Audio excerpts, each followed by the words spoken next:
look so good. Ha baby, I need lately, bomb, Alright, what's going on YouTube? Nassif here from Click, and today I'm going to be taking a look at the iPhone 5, 3 years later. Now with the iPhone SE around the corner and Apple reintroducing this kind of 4-inch display back into the iPhone lineup, I thought it'd be a good idea to take a look back into the past where this design came from. Alright, so firstly I just want to talk about how well these phones have held up over the years. These were the first iPhones that have that metal on glass back design as you see here. You have this kind of metal in the middle and the glass inserts on the top and the bottom. And this design, in my opinion, is one of Apple's best. It's still my favorite one to this day. Now, the iPhone 5 came in this black slate. I have the wrap on here right now, but it came in this black slate color and also came in the silver and white color. I preferred the black one just because it has a stealthier look to it. Now, I've babied these phones as I always do, and they both held up pretty great. There's only 2 signs of damage, and that's on the black one here. So let's get this into focus here. Now keep in mind, I do rock these with cases, wraps, screen protectors, and whatnot all the time. So, kind of focus. There's a little scratch here on the chamfered edge, and then there's another small one here on this on the same side. Otherwise, both phones have held up great. There's no damage on otherwise from this over here. This one is in mint condition. There's no damage anywhere. There's no scratches on the screen. There's no damage on the aluminum, on the glass on the back.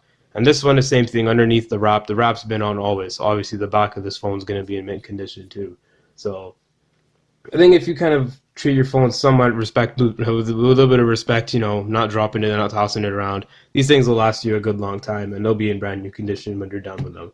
And you know, these phones, they still hold the title of the phone that's held the best in my phone lineup so far. So that's compared to the Blue Vivo LTE over there, and the HTC One M8, and the Pure XL with what we're recording with right now. Back in 2012 when the iPhone 5 was launched, it sported this 8 megapixel back camera and a 1.2 megapixel front camera. And to this day, they still hold up pretty well. I don't know if I mentioned it, but the first few videos on this channel were recorded with an iPhone 5. Let's put this into focus here. And yeah, I mean, they turned out pretty well. Don't expect it to replace your DSLR or anything, but the thing is with cameras nowadays, even with the S7 and whatnot, it's not going to replace that DSLR. They don't have the capability to do that just yet. So yeah, I mean, in 2016, using this camera from 2012, essentially, it still holds up really well. Now onto the display, these were kind of the main selling points of the iPhone 5 back in 2012. And to this day, with 1080p, 2K, 4K displays and whatnot on the market, this one still holds it down.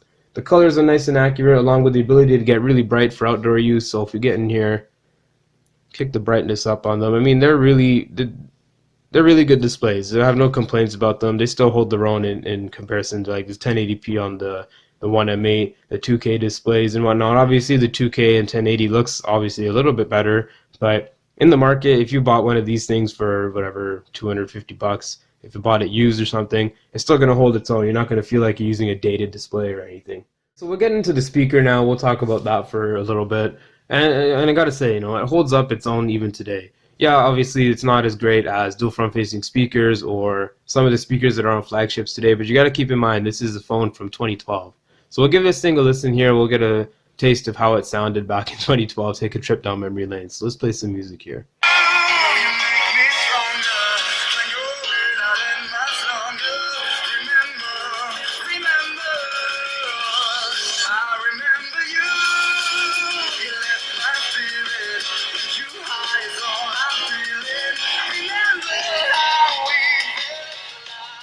Yeah, like I said, it's not as good as dual front-facing speakers on most phones today, but considering this phone is over 3 years old and it's a bottom-firing speaker, it sounds really good. It's got good lows, mids, and highs, and it's got the ability to get loud enough for most situations. So, like we did here, you got your office usage. If you're out on a jog or something, you want to have some music, you can play it from there. It's a decent speaker. In terms of software, we'll head into the settings over here. Apple does a good job at keeping its own phones up to date. So it's running iOS 9.2.1 as you can see here, and it's going to be getting the iOS 9.3 update in a few weeks. And I believe the iPhone 5 is most likely going to be getting iOS 10, but we'll see when that comes out. Overall though, the iPhone 5, they've held up really well. Compared to other phones like the S3 from Samsung and the One M7 from HTC, the iPhone 5 is one of the best phones in terms of how it ages. That includes all the things we talked about, like speakers, screen, cameras, the overall hardware, and software updates from the manufacturer. On top of that, with phones getting close to 6 inches and bigger like the Pure XL, the Note 5, the iPhone 6s Plus and whatnot, it's nice to have a fast, well-built, relatively small smartphone.